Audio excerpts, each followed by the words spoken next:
What happens when arrogance meets quiet strength in a clash no one sees coming? In the fluorescent hum of a small-town diner, the air was thick with the scent of coffee and fried eggs. It was a Saturday morning, the kind where families gathered, and the clatter of plates was a comforting rhythm. At a corner booth, a man sat alone. He was unremarkable at first glance, mid-40s, weathered face, plain jacket, and a baseball cap pulled low. His name was Daniel Harper, though no one in the diner knew it. He sipped his black coffee, eyes fixed on a worn paperback, ignoring the world around him. But the world, it seemed, wasn't content to leave him be. Across the room, a teenage girl named Chloe strutted in, her designer sneakers squeaking on the linoleum. Her voice was a piercing whine, loud enough to cut through the diner's hum. "This place is, so gross," she complained, tossing her hair. Her mother, Karen, followed, her phone pressed to her ear, barking complaints about some trivial inconvenience. The two were a storm of entitlement, their presence a disruption to the diner's quiet charm. They slid into a booth near Daniel, their voices growing louder, oblivious to the stares they drew. Chloe snapped her fingers at a waitress, demanding a menu like yesterday. Karen, still on her phone, berated the poor server for the unacceptable wait time. Daniel didn't look up, but his jaw tightened. He turned a page, his calm a stark contrast to their chaos. The other diners exchanged glances, some annoyed, others resigned. No one wanted to tangle with the duo. It started small. Chloe, bored, flicked a sugar packet across the table, giggling as it landed near Daniel's booth. Karen, now off her phone, noticed and smirked. "Hey, quiet guy," she called, her voice dripping with condescension. "You gonna read all day or join the real world?" Chloe snickered, egging her mother on. Daniel didn't respond, his eyes still on his book.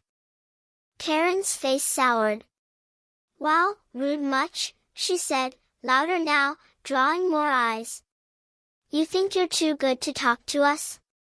Chloe chimed in, mimicking her mother's tone. "Yeah, what's your deal, loser?" The diner fell quieter, the tension palpable. Daniel's fingers paused on the page, but he didn't look up.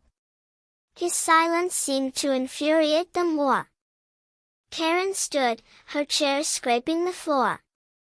"I'm talking to you," she snapped, stepping closer to his booth. "You don't get to ignore me." Chloe followed, emboldened, tossing another sugar packet that hit Daniel's arm. The diner held its breath. Daniel slowly closed his book, his movements deliberate. He removed his cap, revealing close-cropped hair and a face etched with quiet authority. His eyes met Karen's, and for the first time, she faltered. There was something in his gaze calm, but unyielding. "You done?" he asked, his voice low, steady. The question wasn't aggressive, but it carried weight, like a command wrapped in velvet. Karen blinked, thrown off. Chloe, oblivious, laughed. "Oh, he speaks. What are you, some wannabe tough guy?" Before Daniel could respond, the diner's door swung open, and a new figure stepped in, a young woman in her 20s, her face a mix of worry and determination. She wore a server's apron, but her name tag read, Manager, Sarah. She scanned the room, her eyes landing on Daniel. "Everything okay here?" she asked, her voice firm but kind. Karen seized the moment. "No, it's not okay. This guy's being rude, ignoring us, acting all high and mighty." Sarah raised an eyebrow, glancing at Daniel, who remained silent. "Sir, is there a problem?" she asked. Daniel shook his head. "No problem, ma'am." Just trying to enjoy my coffee. His tone was polite, but there was an edge to it, a hint of something deeper. Sarah nodded, then turned to Karen and Chloe. I'm going to need you to lower your voices and respect the other customers. Karen's face reddened. Excuse me? Do you know who I am? I could have your job. Chloe smirked, folding her arms. Sarah didn't flinch. I'm sure you could try, she said coolly. But right now, you're disturbing my diner. The standoff hung in the air, electric. Then, unexpectedly, Daniel spoke. Sarah, it's fine. Let them be. His voice was calm, but it carried an authority that made everyone pause.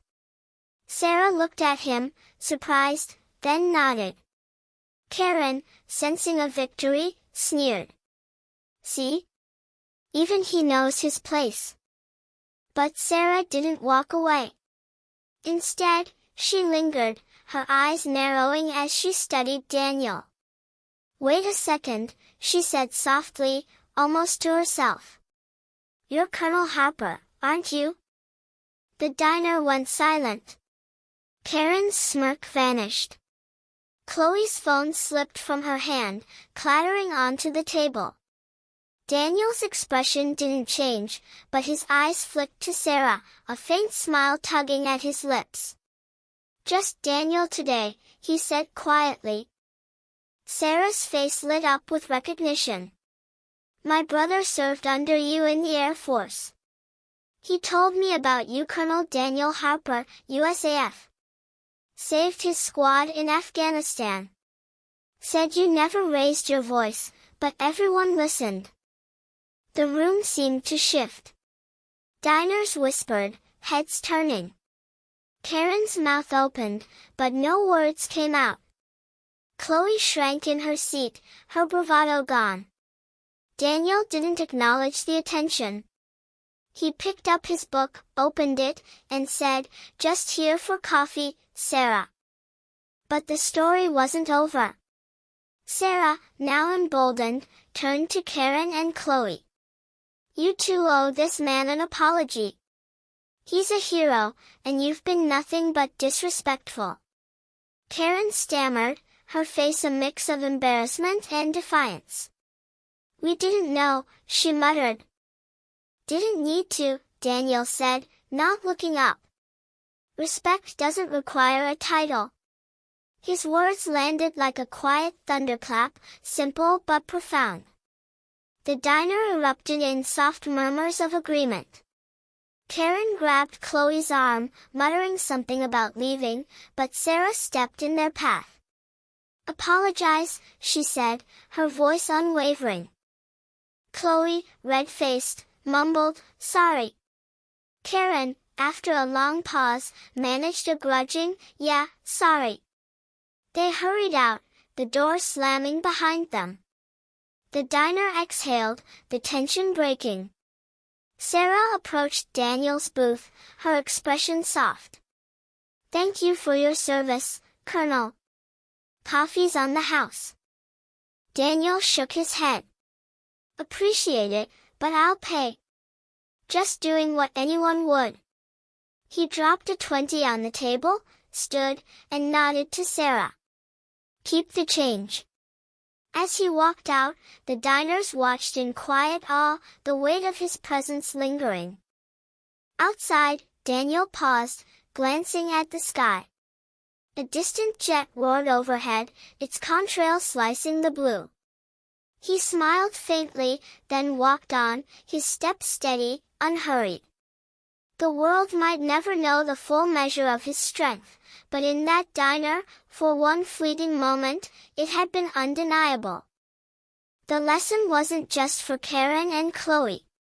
It was for everyone watching, a reminder that true strength doesn't shout. It doesn't need to. It's in the quiet, in the choices made when no one's looking, in the grace to walk away when you could destroy. Daniel Harper, USAF officer, carried that truth with him, leaving behind a diner full of people who'd never see the world quite the same way again.